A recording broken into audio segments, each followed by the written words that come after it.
샬롬. 평안하셨습니까? 네, 오늘도 하나님의 말씀으로 밝고 영광스러운 하나님의 계시를 보게 되시기를 바랍니다. 자, 우리 계시록 7장을 한번 보겠습니다. 계시록 7장.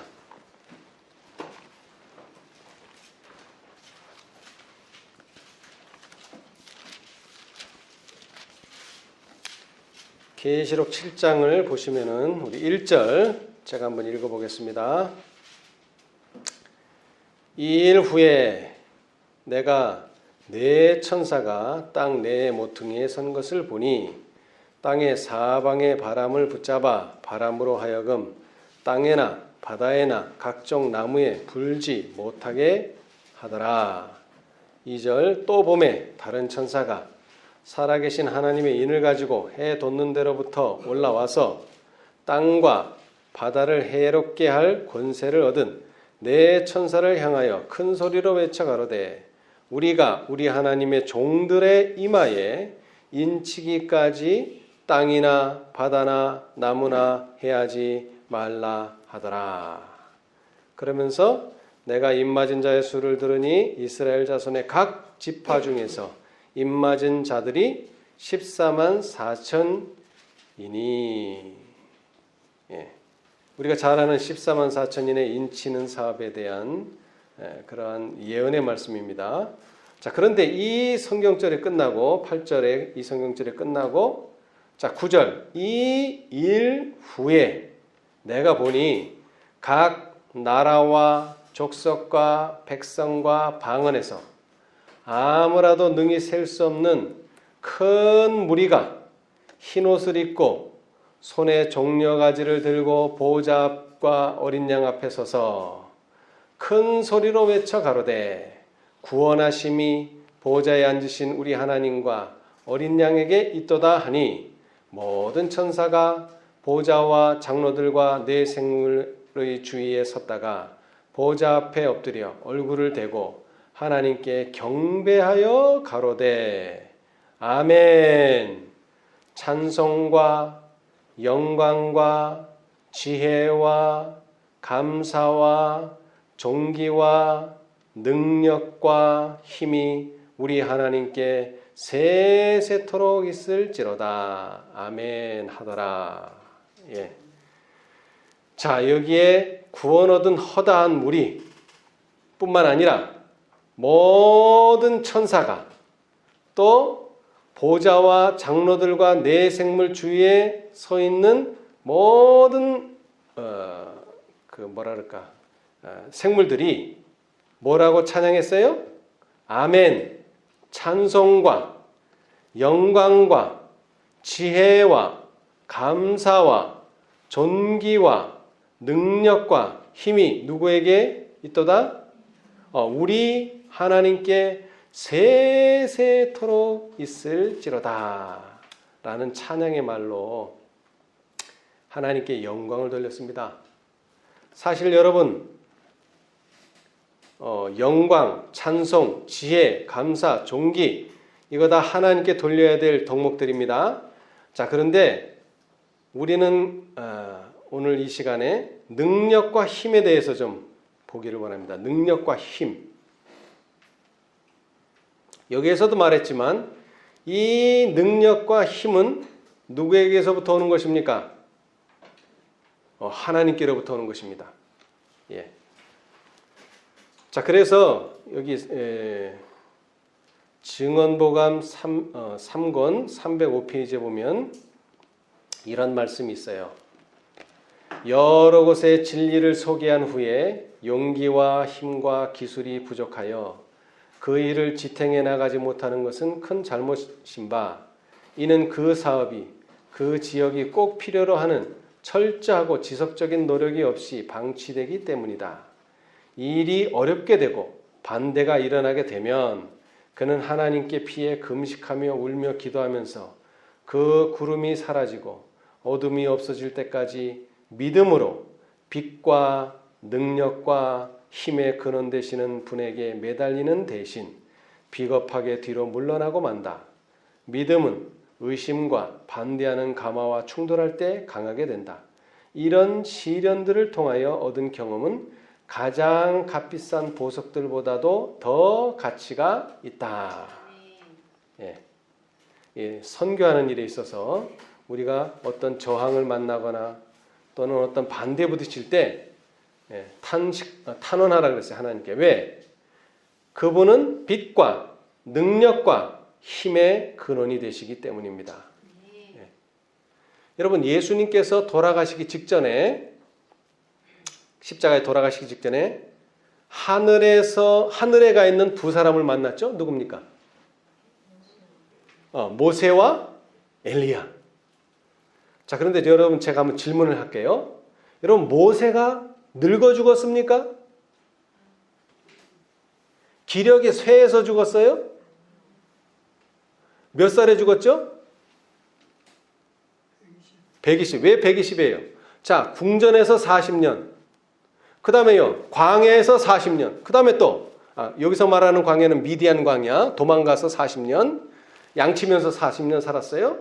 그 다음에 이제 출애굽해서 또 40년을 살았어요. 그래서 이 모세가 죽을 때는 120살이었습니다. 현재 나이로 치면은 노쇠하고 기력이 쇠할 나이예요. 그런데 성경은 뭐라고 말하는지 아세요? 자, 우리 성경 봅시다. 120살이 된 모세는 죽을 나이가 아니었습니다. 120살이긴 했지만. 자, 신명기 34장. 거기는 모세의 죽음에 대해서 나오는데요. 신명기 34장 7절. 누가 한번 읽어보세요. 모세가 죽을 때 나이 120세나 그 눈이 흐리지 아니하였고 기력이 쇠하지 아니하였더라. 예, 감사합니다. 자, 눈도 흐리지 않고 노안도 안 왔어요. 자, 그 다음에 기력도 쇠하지 않았어요. 그런데 죽었어요. 여러분, 구약에 900살 사신 우리 에녹이 아니고 아담, 그 다음에 뭐 하와의 나이는 없지만 하와도 비슷하게 사셨을 거예요. 그 많은 사람들이 왜 죽었느냐? 향수가 뭡니까? 생명을 누릴 만큼 누려서 이제 더 이상 누릴 생명이 없어서 돌아가셨어요. 그 다음에 또 어떤 분들은 기력이 쇠해서 돌아가셨어요. 그렇게 죽는 건 이해가 가는데, 모세는 눈도 흐리지 않고 그 다음에 기력도 쇠하지 않았는데 죽었어요. 왜 죽었을까요? 사고로 죽었습니까? 아니요. 다시 얘기하지만 능력과 힘은 누구한테서 온다고요? 하나님. 근데 그 하나님이 이 요단강 앞에서 모세가 그 요단강을 건널 수 없다는 선고와 함께 그가 죽어야 된다는 선고까지도 받았어요. 다시 말하자면 하나님께서 인간을 만드실 때 모양은 인간이 딱 되었지만 왜 인간이 살아나지 못했습니까? 모양은 사람의 모양인데 생기를 불어넣지 않았기 때문에 살아나질 않았어요. 그런데 그 생기를 불어넣으니까 아담과 하와가 사람이 되어버렸어요. 생명이 된지라. 그런데 그 생명이 다시 하나님께서 뭐를 걷어가시면, 생기를 걷어가시면 눈도 흐리지 않고 그 다음에 기력도 쇠하지 않더라도 어떻게 됩니까? 죽습니다. 예. 여러분, 그런 말 하잖아요. 사람들이. 이 죽는 표현이 여러 가지가 있는데, 숟가락들 힘도 없으면 그거는 뭡니까? 죽는 거예요. 그걸 다른 말로 표현하면 죽는다는 의미예요. 왜? 먹을 힘이 없으면 먹지 못하면 사람은 죽는 거 아닙니까? 그렇잖아요. 그죠? 그런데 여기서 중요한 건 모세가 왜 죽었느냐가 중요한 게 아니라 모세의 모든 기력과 능력과 힘의 근원은 누구에게 있었다고요? 하나님에게 있었다는 것입니다. 이것이 가장 큰 본보기입니다. 왜? 모세는 부활할 성도들의 표본이기 때문에 그렇습니다. 늙어 죽은 게 아닙니다. 자, 그런데 반면에 엘리야도 늙어서 이제 죽을 나이가 되니까 승천한 게 아니에요. 그렇죠? 기력이 쇠해서 승천한 게 아니에요. 죽을 때가 돼서 승천한 게 아니에요. 때가 돼서 자신의 사명과 임무가 다 끝나서 이제 완전히 자신의 사명과 임무를 엘리사에게 위탁했기 때문에 더 이상 자신이 할 아무런 일이 없어요. 그래서 하나님께서 승천해서 데려가신 겁니다. 모세도 데려가신 거예요. 오늘 왜 이 이야기를 하느냐 하면은 여러분 계시록 18장에 천사가 왜 왔습니까? 자, 우리 한번 봅시다. 초기 문집 277페이지죠. 그죠? 예. 초기 문집 277페이지. 우리가 자주 읽는 말씀인데 좀 새로운 각도에서 좀 이해를 할 필요가 있다는 것입니다. 자, 큰애 침장이죠. 277. 나는 천사들이 하늘에서 왔다 갔다 하며 어떤 중요한 사건을 위해 준비하느라고 하늘과 땅 사이를 바쁘게 오르내리는 것을 보았다. 그때 나는 다른 어떤 천사가예요? 힘센 천사가. 근데 여기 힘세다고 했지만은 사실 베드로후서를 보면요, 천사들은 다 힘이 셉니다. 베드로후서 2장 11절에 보면 더 큰 힘과 능력을 가진 천사들이라도 주 앞에서 저희를 거스려 해방하는 송사를 하지 아니하느니라 그랬어요. 천사들 중에는 힘과 능력 있는 천사들이 있습니다.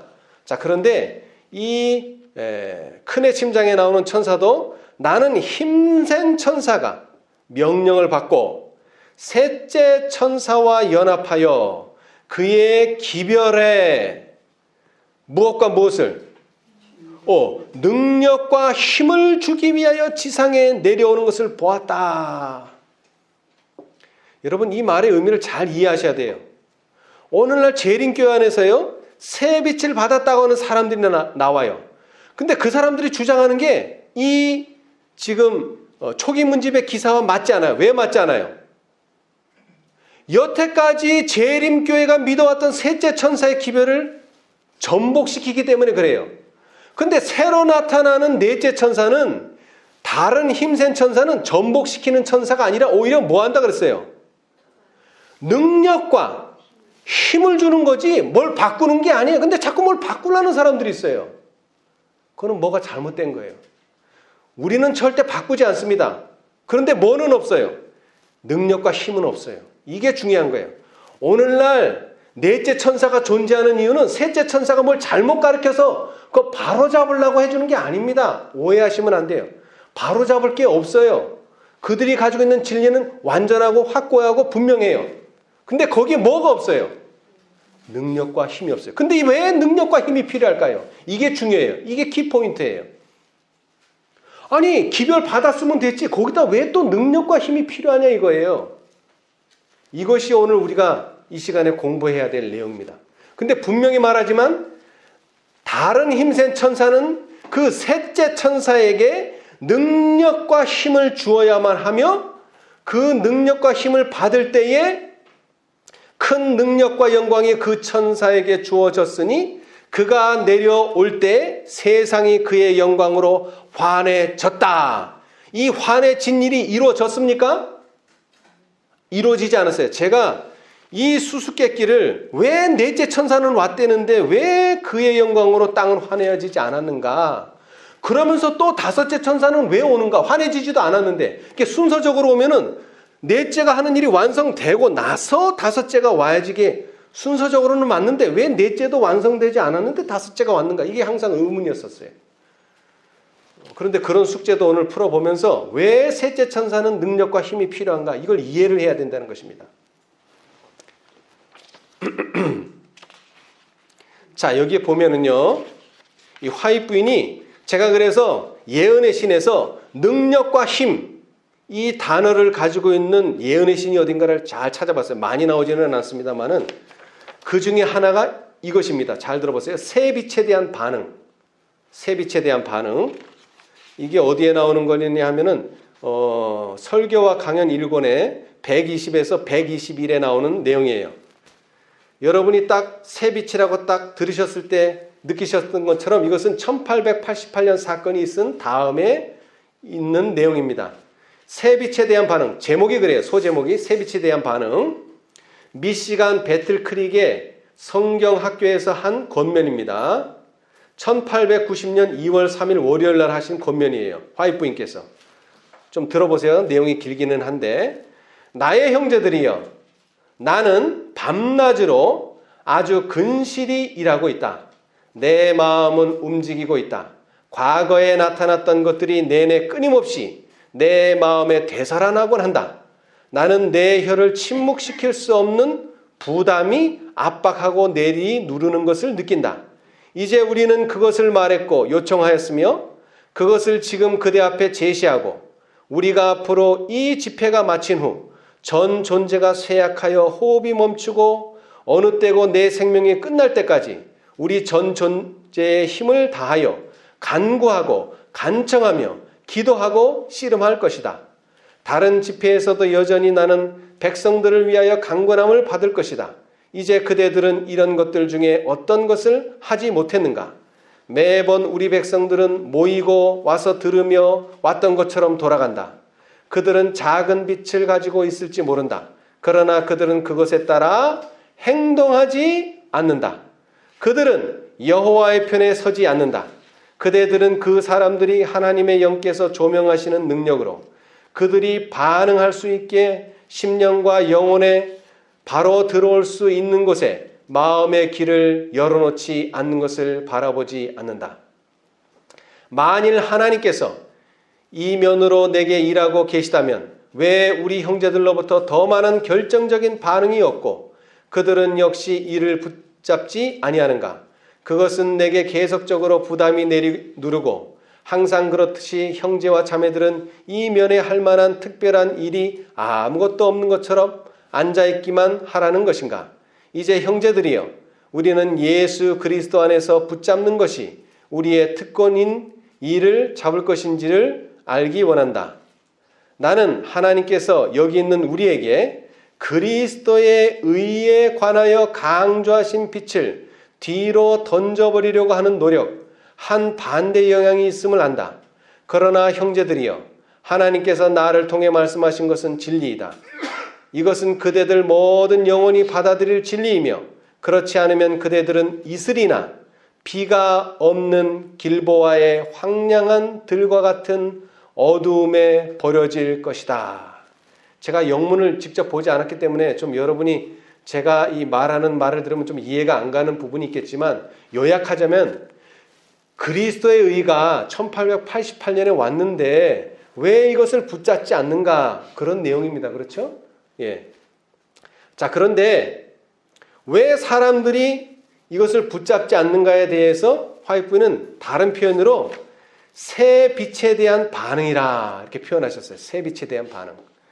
여러분, 사실 이것은 새 빛입니다만은 아까도 말했지만 전에 첫째, 둘째, 셋째를 뒤엎고 어떤 새로운 것을 제시하는 것은 아니라는 것입니다. 이걸 이해하셔야 돼요. 왜? 넷째 천사는 분명히 뭘 주기 위해서 셋째 천사에게 능력과 힘을 주는 거지, 뭐 전에 했던 게 잘못됐으니까 우리가 여태까지 지켰던 안식일이 태양력 안식일인데 이거 잘못 지켰어, 여태까지 태음력이었어, 이런 게 아니란 말입니다. 우리가 여태까지 삼위일체를 믿었는데 그거 잘못됐어, 삼위일체 아니야, 이런 게 아니라는 거예요. 근데 사람들은 새로운 거라면서 꼭 전에 우리가 했던 게 잘못됐다는 거예요. 이런 게 아니라는 거예요. 여태 재림교회가 가지고 있었던 진리는 하나도 잘못된 것이 없어요. 근데 뭐를 안 해요?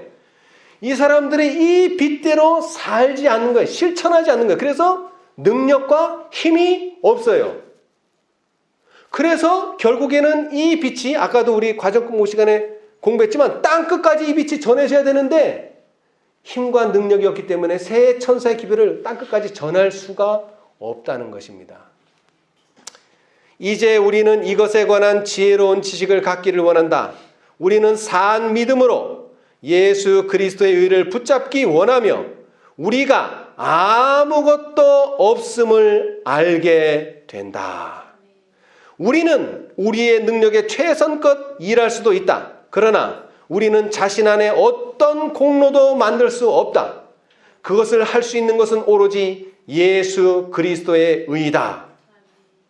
그리고 우리가 그리스도의 의로 옷 입을 때 우리에게 주어지는 능력과 힘을 갖게 되며 아멘. 죄짓기를 원하지 않을 것이다. 아멘.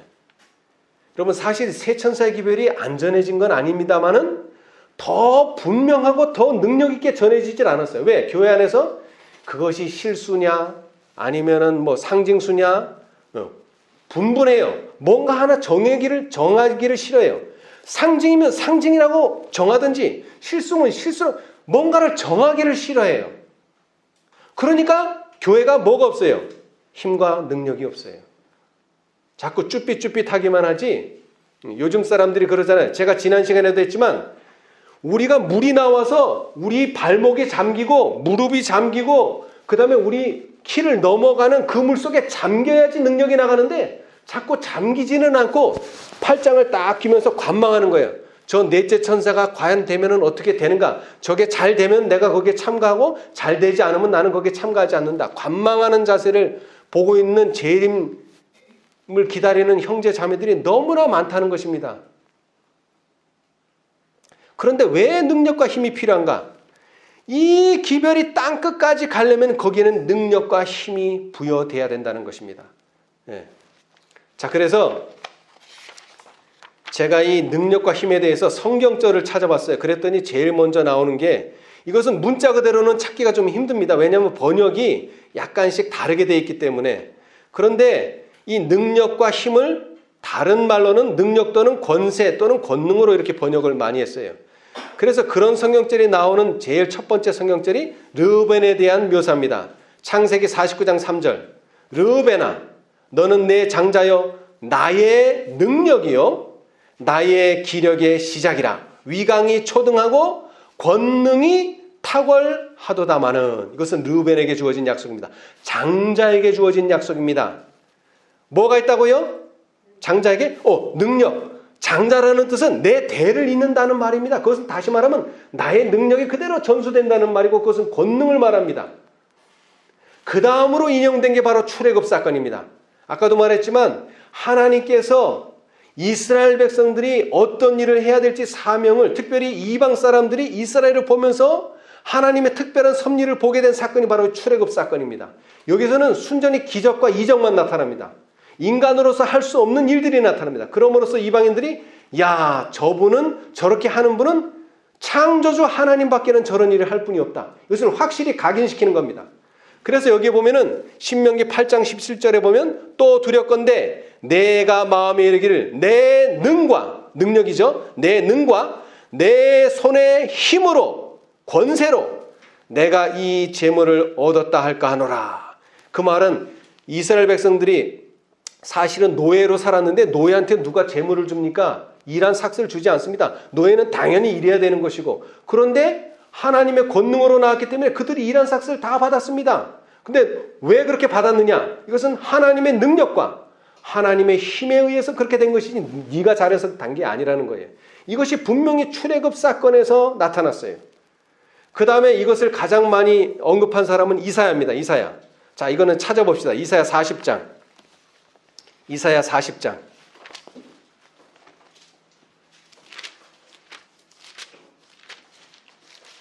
(40장) 26절입니다. 이사야 40장 26절. 이사야 40장 전체가 그 엘리야의 기별 또는 광야 외치는 소리를 언급하고 있죠. 자, 그런데 그 같은 장 26절에 너희는 눈을 높이 들어 누가 이 모든 것을 창조하였나 보라. 주께서는 수여대로 만상을 이끌어내시고 각각 그 이름을 부르시나니 그의 권세가 크고 그의 능력이 강함으로 하나도 빠짐이 없느니라. 아멘. 여러분 첫째 천사의 기별이 뭡니까? 땅과 바다와 물들의 근원을 만드신 이를 경배하라 하더라. 창조주 하나님을 이야기하고 있습니다. 근데 여기서 똑같이 얘기했어요. 그 창조가 어디에서 나왔다고요? 그분의 권세, 그분의 능력에 의해서 뭐가 나왔다는 거예요? 만상이 창조됐다는 것입니다. 능력과 권세. 자, 그 다음에 29절. 피곤한 자에게는 무엇을 주시며? 능력을 주시며 무능한 자에게는 힘을 더하시나니.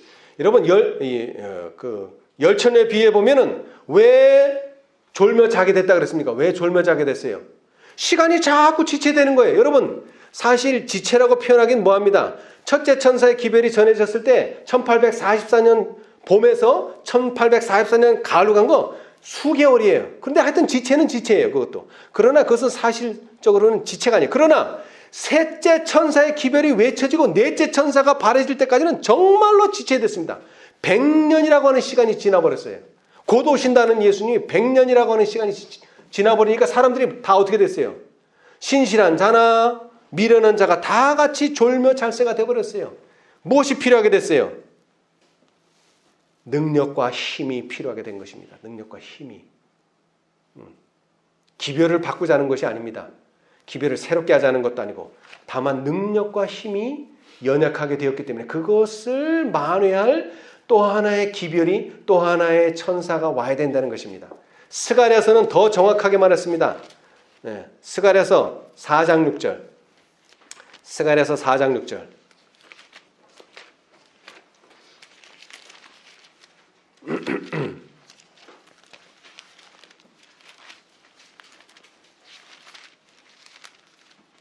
스가랴 4장 6절.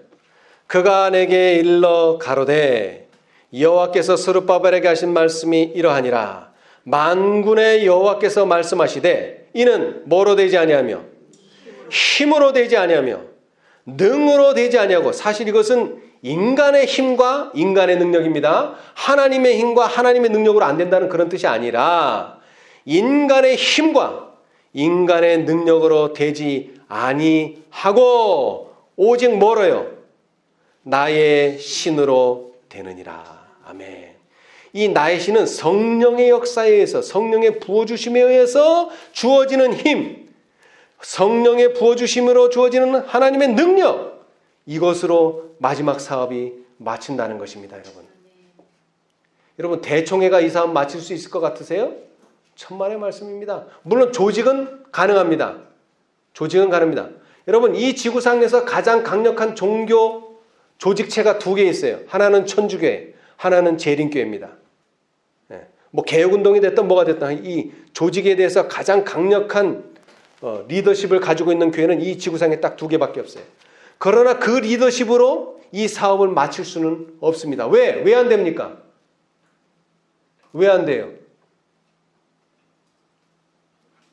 왜 안 돼요?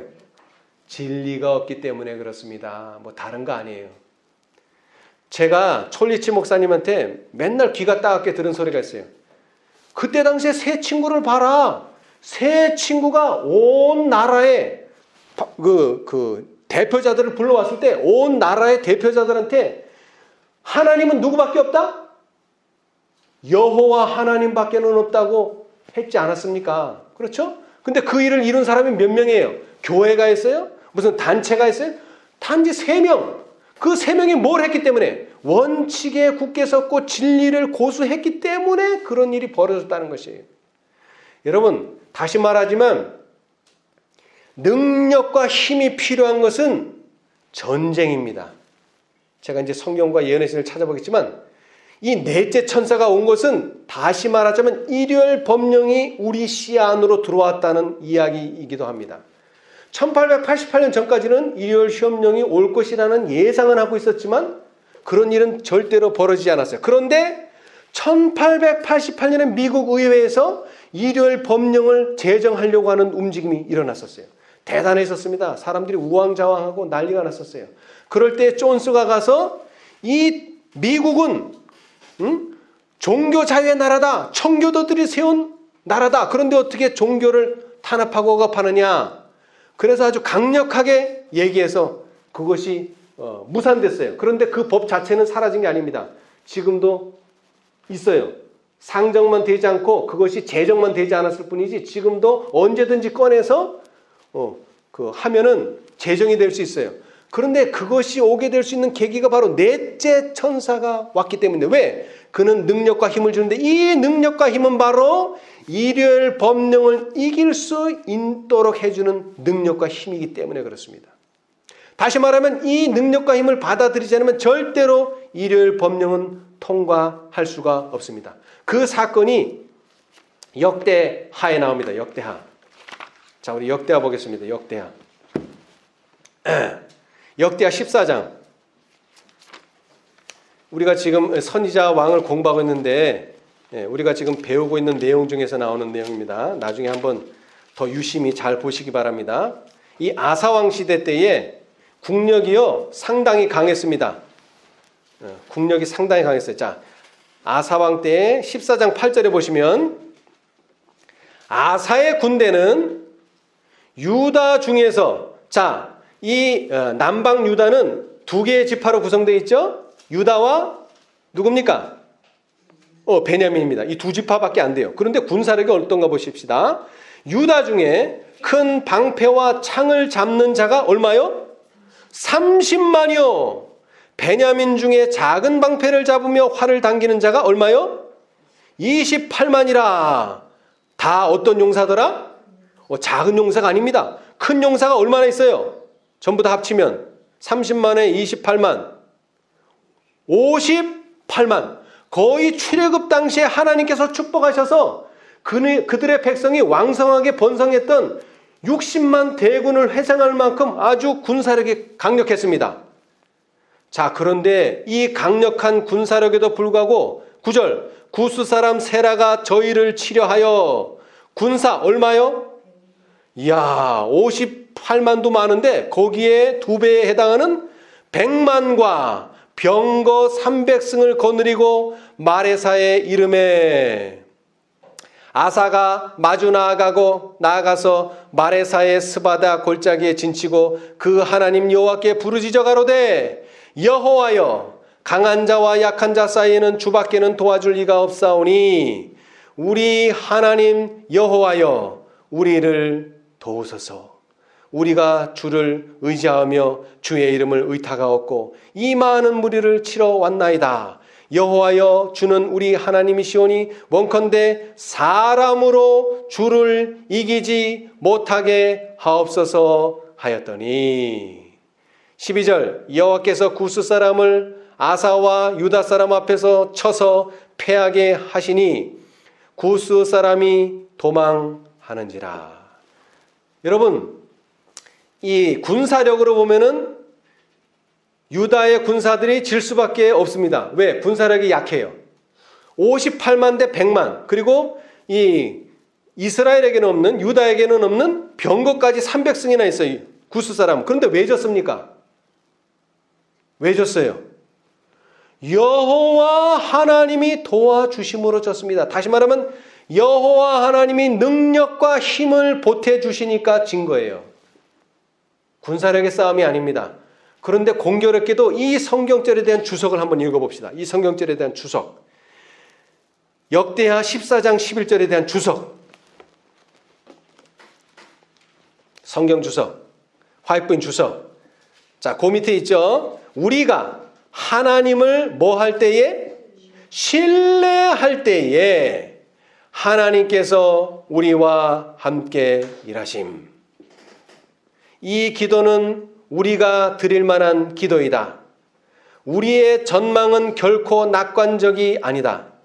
어마어마한 수의 사람들이 진리를 거스려 싸우려고 진치고 있다. 빛을 전하러 나갈 때 우리는 그들을 만나야 한다.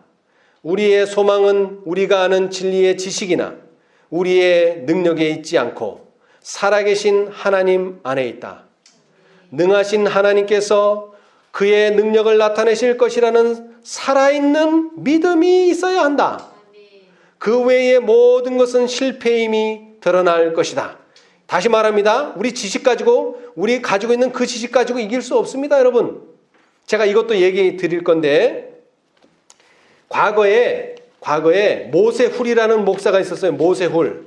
근데 이 목사님이 논쟁하기를 좋아해요. 논쟁. 근데 그냥 개신교인들하고 논쟁하는 정도가 아니라 심령술사들하고도 논쟁을 했어요. 심령술사들하고도. 강신술을 하는 사람들하고도 논쟁을 벌였어요. 근데 어떤 일이 벌어진 줄 아세요? 그 목사님들이 가지 말라 그랬어요. 그 자리에는 가지 말라. 하나님이 함께 하지 않는다.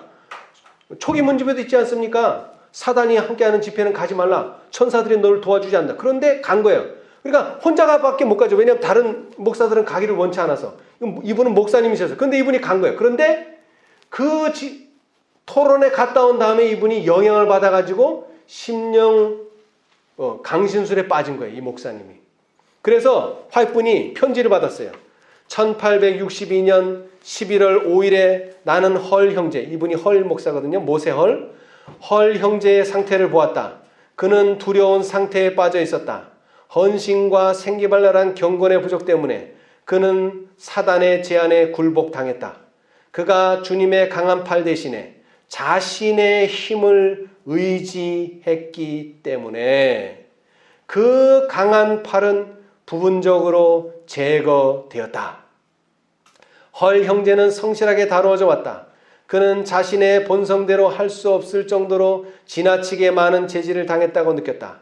진리의 능력이 그 모든 능력 그대로 그에게 영향을 미치고 있는 동안 그는 비교적 안전했다. 그러나 정신을 지배하던 진리의 능력과 힘이 깨어지자 제지가 사라지고 본성적 경향이 주도권을 쥐게 되자 그것을 막을 방도가 없게 된다. 뭐가 사라졌다고요? 진리의 능력과 힘이 깨졌다는 거예요. 가지 말라는 자리에 갔기 때문에. 교만해서 그랬죠. 만일 그가 임마누엘 대왕의 피 묻은 깃발을 쥐고 있는 자들의 대열을 떠나서 검은 깃발을 쥐고 있는 무리와 합세한다면 그것은 그 자신의 손실이요 그 자신의 영원한 멸망이 될 것이라고 경고했습니다. 근데 결국 가셨어요, 그분이. 예. 여러분, 힘과 능력은 다른 데서 나오는 것이 아니라 하나님께로부터 오는데 보이지 않는 하나님께서 어떻게 우리에게 힘과 능력을 줍니까? 그것은 바로 진리에서 나온다는 거예요. 진리에서.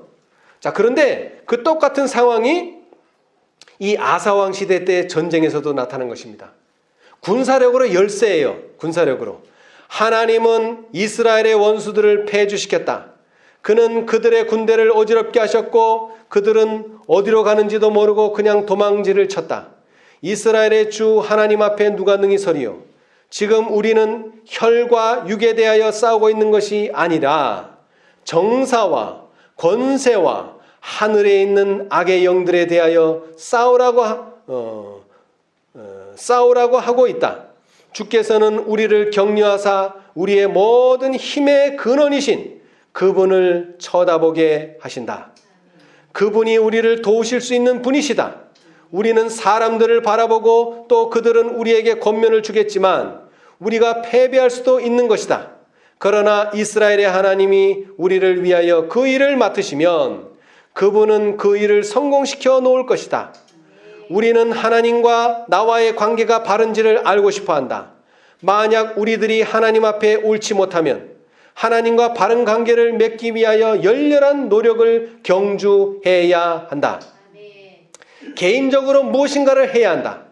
우리의 짐작 위에 우리의 영원한 이익을 걸고 모험을 해서는 안 된다.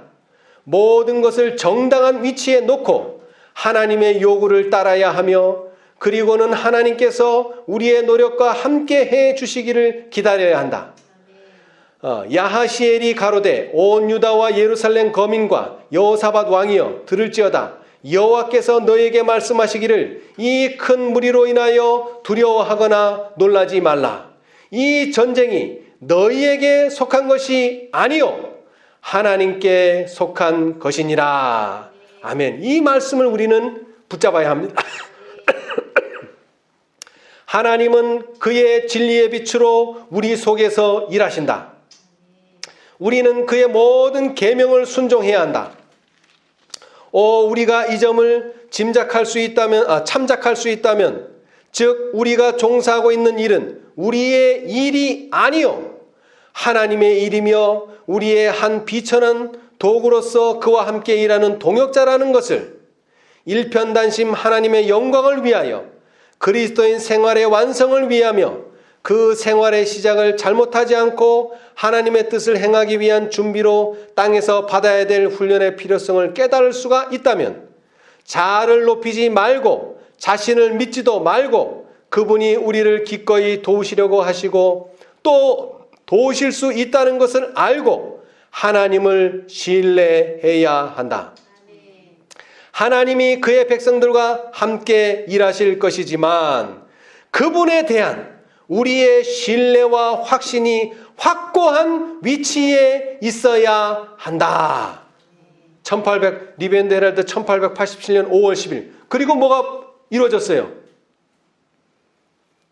1888년 가을에 믿음으로 말미암는 의, 새로운 빛이 온 겁니다. 근데 이 말씀을 듣고 하나님께 대한 올바른 관계를 맺고 하나님과 확실한 관계를 맺고 우리의 신뢰와 확신을 확고히 했더라면 새로운 빛이 왔을 때 이 빛은 여태까지 우리가 믿었던 것을 무너뜨리는 것이 아니라 거기에 능력과 힘을 준다는 것을 깨달았을 것입니다.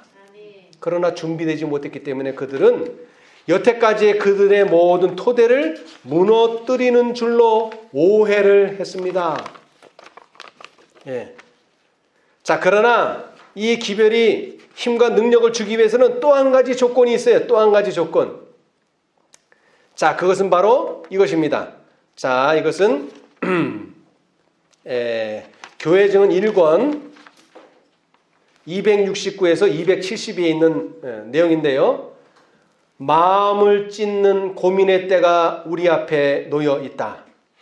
그리스도인이라고 공언하면서 그리스도인 경험을 하지 않고 무거운 짐을 지지 않고 개인적 책임을 느끼지 않는 젊은 남녀들은 시험을 받을 것이다. 그들은 티끌 가운데서 낮아지고 그들이 얻지 못한 하나님의 사물들을 경험하고자 갈망하게 될 것이다.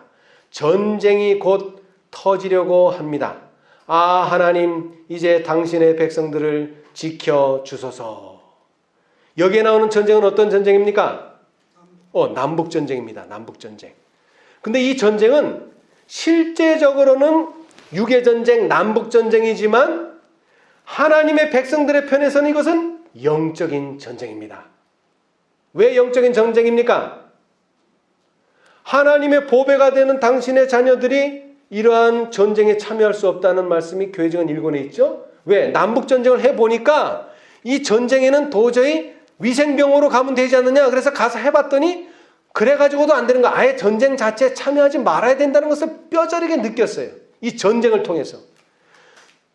자, 그러면서 또 뭐를 느꼈느냐. 나는 1862년 8월 3일에 계속 이어지는 내용입니다. 우리 교회가 조직되면 바벨론이 될 것이라고 몇 사람들이 염려하고 있는 것을 보았다. 그러나 중앙 뉴욕에 있는 교회들은 완전한 바벨론, 곧 혼란에 빠져 있었다.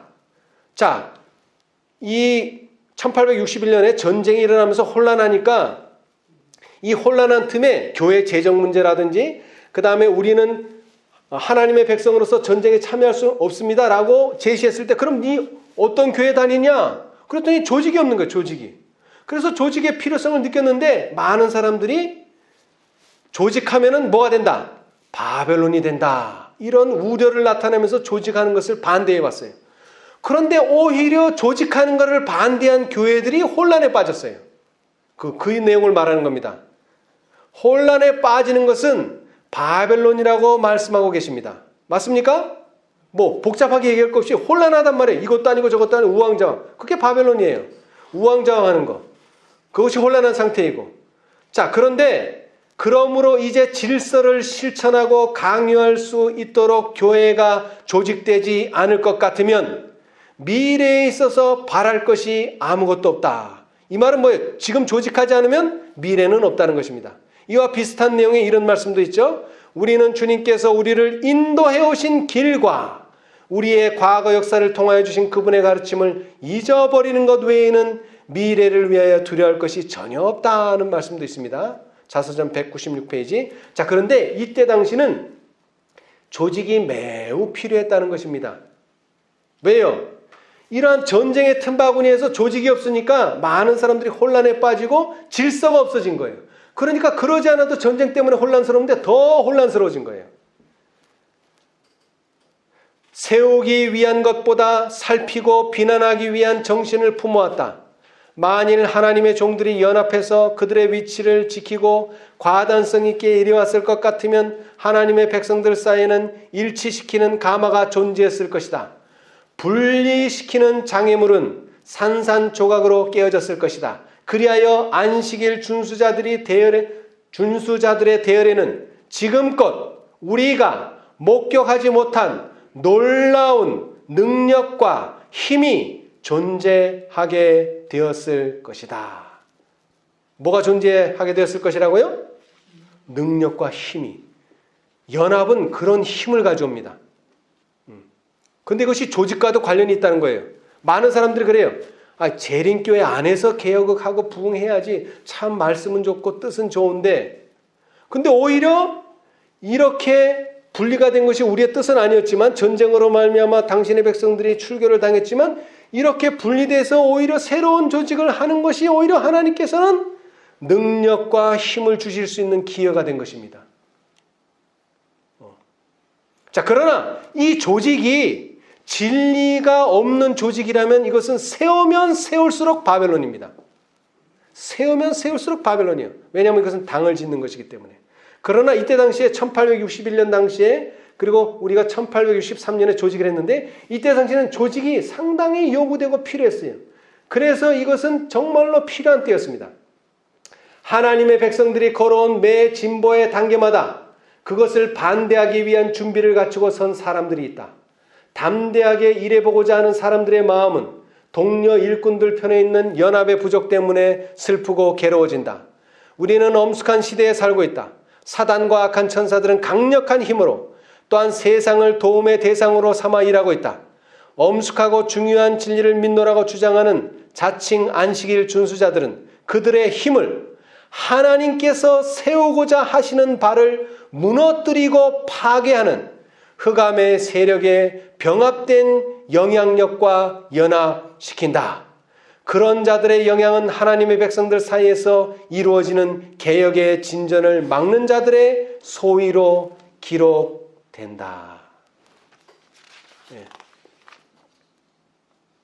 자, 그래서 하나님께서는 힘과 능력을 주시는데, 이 똑같은 내용이 오순절 때도 나옵니다. 오순절 때. 오순절 때. 자, 우리 사도행적을 보겠습니다. 사도행적. 그 예수님의 제자들이 어떻게 일을 했는가? 사도행적 44페이지. 결국 우리가 늦은 비를 향해 가고 있는데요. 늦은 비의 역사가 사도행적에 나온 오순절의 역사와 유사합니다. 자, 근데 그때의 상황을 화이트 선지자는 이렇게 묘사하고 있어요. 44페이지. 사도행적 44페이지. 사도행적 44페이지. 44, 또 45, 구속의 역사 1190페이지입니다. 1190페이지.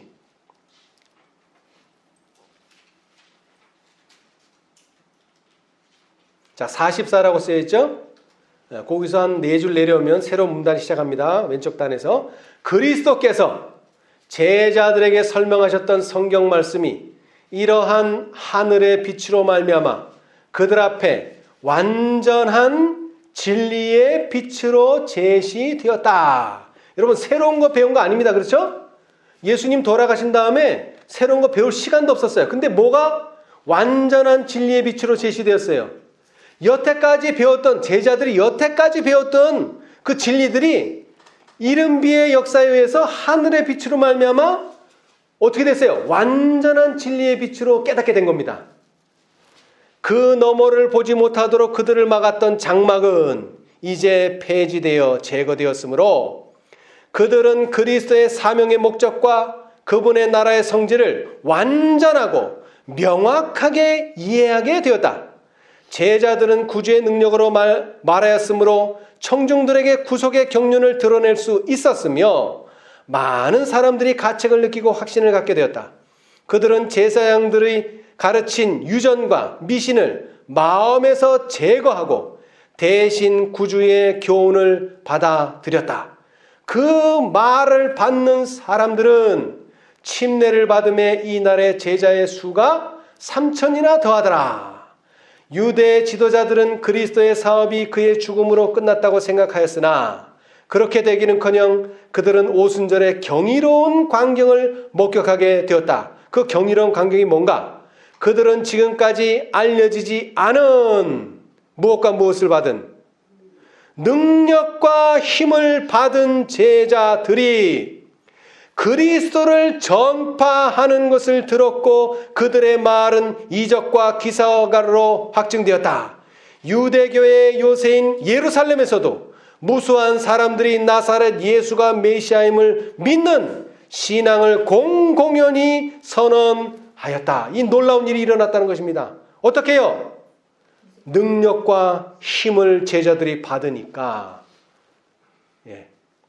자, 그런데 그렇게 되기 전에 여태까지 배웠던 말씀이에요. 여태까지 배운 말씀을 막 전복시키는 게 아니라 그리스도께서 하신 말씀을 듣기는 들었는데 그게 완전하게 분명하게 확실하게 이해가 되지 않았어요. 그런데 오순절의 경험을 하고 나서는 성경 말씀이 이러한 하늘 빛으로 말미암아 그들 앞에 완전한 진리의 빛으로 제시되었다.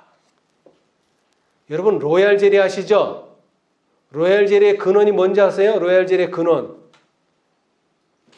여기 유채꽃, 그 다음에 아카시아 꽃, 꽃에 나오는 꿀입니다. 근데 그걸 누가 먹으면 여왕벌이 먹고 뱉어놓으면 로얄 젤리가 되고 일벌이 먹고 뱉어놓으면 그냥 일반 꿀 되는 거예요. 꿀은 똑같아요. 꿀. 채취되는 그 기원은 똑같아요. 아카시아 꽃, 유채꽃에서 가져와요. 근데 누가 먹으면 여왕벌이 먹으면은 이거는 로얄 젤리로 태어납니다. 근데 일벌이 먹으면요, 그냥 일반 꿀이에요. 자, 여기도 그랬잖아요. 여태까지 제자들의 성경 말씀 많이 들었어요. 그런데 오순절에 성령을 경험하면서 이제 그 성경절들이 새로운 각도와 새로운 빛으로 보게 되니까 이제 모든 진리가 완전하게 맞춰지는 거예요. 그래서 구속의 경륜을 확실하게 이해하게 되는 거예요. 그러니까 거기에 뭐가 있어요? 능력과 힘이 있다는 것입니다. 그렇죠? 예. 자, 그 다음에 141페이지에서도 보면요. 여기에는 여태까지 도달하지 못했던 계급의 말씀이 증거된다는 그런 뜻인데 여기에도 능력과 힘이 교회에 더해질 것이다 그랬어요. 자, 우리 141페이지 한번 보겠습니다. 141페이지. 사도행적 141페이지. 하나님께서는 사도행적 141페이지.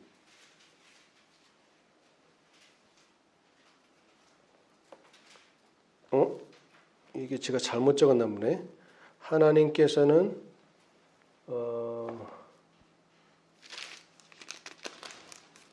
제가 인용절은 제가 나중에 알려드릴게요. 이게 잘못 어디서 적었는데 그냥 읽어드릴게요. 하나님께서는 상류계급의 복음을 140페이지에 죄송합니다. 140줄. 그러네 맞네. 140줄에 하나님께서는 상류계급의 복음을 전할 열렬하고 겸손한 일꾼들을 부르신다. 진정한 회개에는 이적 곧 지금으로서는 분별되지 않는 이적이 작용해야 한다. 이 세상의 위대한 사람들이라고 해서 이적을 행하시는 하나님의 능력 밖에 있는 것이 아니다.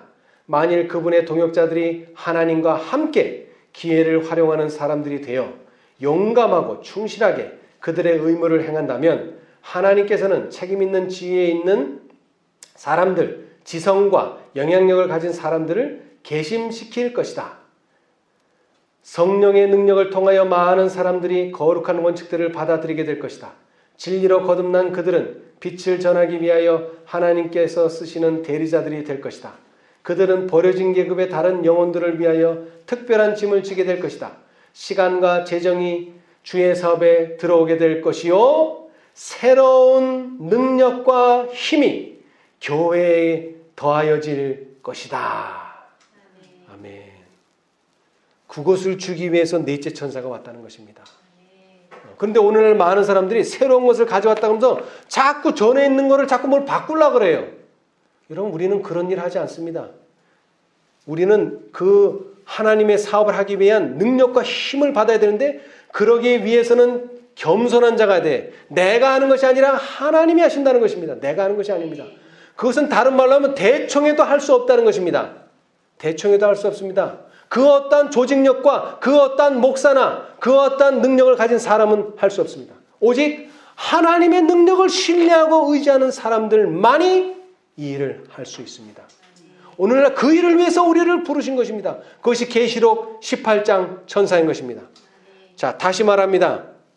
가로되 아멘. 찬송과 영광과 지혜와 감사와 존귀와 능력과 힘이 우리 하나님께 세세토록 있을지로다. 아멘.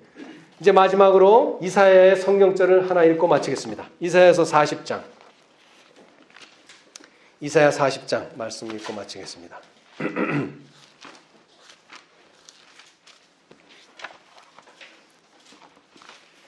아까 부분적으로 읽기는 했습니다만은 이사야 40장 25절로부터 끝절까지 보겠습니다. 거룩하신 자가 가라사대 그런즉 너희가 나를 누구에게 비기며 나로 그와 동등이 되게 하겠느냐 하시느니라. 너희는 눈을 높이 들어 누가 이 모든 것을 창조하였나 보라. 주께서는 수요대로 만상을 이끌어내시고 각각 그 이름을 부르시나니 그의 권세가 크고 그의 능력이 강함으로 하나도 빠짐이 없느니라. 야곱아 내가 어찌하여 말하며 이스라엘아 내가 어찌하여 이르기를 내 사정은 여호와께 숨겨졌으며 원통한 것은 내 하나님께서 수리하심을 받지 못한다 하느냐. 너는 알지 못하였느냐 듣지 못하였느냐. 영원하신 하나님 여호와 땅 끝까지 창조하신 자는 피곤치 아니하시며 곤비치 아니하시며 명철이 한이 없으시며 피곤한 자에게는 능력을 주시며 무능한 자에게는 힘을 더하시나니 소년이라도 피곤하며 곤비하며 장정이라도 넘어지며 자빠지되 오직 여호와를 앙망하는 자는 새 힘을 얻으리니 독수리의 날개치며 올라감 같을 것이요 다른 박질하여도 곤비치 아니하겠고 걸어가도 피곤치 아니하리로다. 아멘. 새 힘을 여호와를 앙망함으로 얻는 여러분과 제가 되기를 간절히 바라면서 오늘 말씀 마치겠습니다. 감사합니다. 하늘에 계시는 감사하신 저희들의 아버지, 오늘 우리에게 보내주시는 이 놀라운 기별의 말씀을 다시 한번 되새길 수 있게 해 주셨사오니 감사합니다. 주님, 셋째 천사를 도와주기 위하여 능력과 힘을 주기 위하여 하늘로부터 힘센 천사를 보내주셨사오니 감사합니다. 그 천사를 우리가 마음으로 영접할 수 있도록 도와주시옵소서. 이제 우리는 당신의 말씀을 따라 광야에 서 있습니다. 예수님이 홀로 시험을 당한 것처럼 우리는 모두 다 홀로 시험을 당하고 있습니다. 주님 도와주셔서 이 모든 시험과 시련들을 감당할 수 있도록 오직 여호와만을 앙망하는 저희들이 되게 축복하여 주시옵소서. 그리하여 하나님께로부터 새 능력과 힘을 얻는 저희들 되게 하여 주시옵소서. 그리하여 앞으로 다가오는 일요일 법령과 많은 환난들을 저희가 이겨낼 수 있도록 축복하여 주시옵소서. 또한 우리 형제들 자매들 중에 아직도 확신이 없는 형제 자매들이 있습니까? 은혜 베풀어 주시고 도와주시옵소서. 또 아직도 재림을 기다리는 형제 자매들 가운데 많은 형제 자매들이 이 계시록 18장 천사에 대한 편견을 가지고 있습니다. 또 오해를 하고 있습니다. 주님 도와주셔서 우리는 무언가를 전복시키고 새롭게 만드는 것이 아니라 그들이 가지고 있는 그 새 천사의 기별에 능력과 힘을 준다고 하는 사실을 그들이 이해할 수 있도록 축복하여 주시옵소서. 또한 우리도 하나님의 동력자가 되고 제자들이 되어 하나님께서 주시는 힘과 능력을 의지하는 당신의 친백성들 되도록 또한 축복하여 주시옵소서. 우리 대열 가운데 연로한 많은 형제자매들, 또 육신이 연약한 많은 형제자매들 은혜 베풀어 주시고 도와주셔서 이제 그들에게도 영적인 힘뿐만 아니라 육적인 새로운 힘을 허락하여 주셔서 주님께서 저희들에게 맡기신 모든 사명을 감당할 때까지 당신의 생기와 당신의 호흡과 능력을 연장하여 주시옵소서. 이 모든 일에 은혜 베풀어 주심을 감사하며 예수님의 이름으로 기도드리옵나이다. 아멘.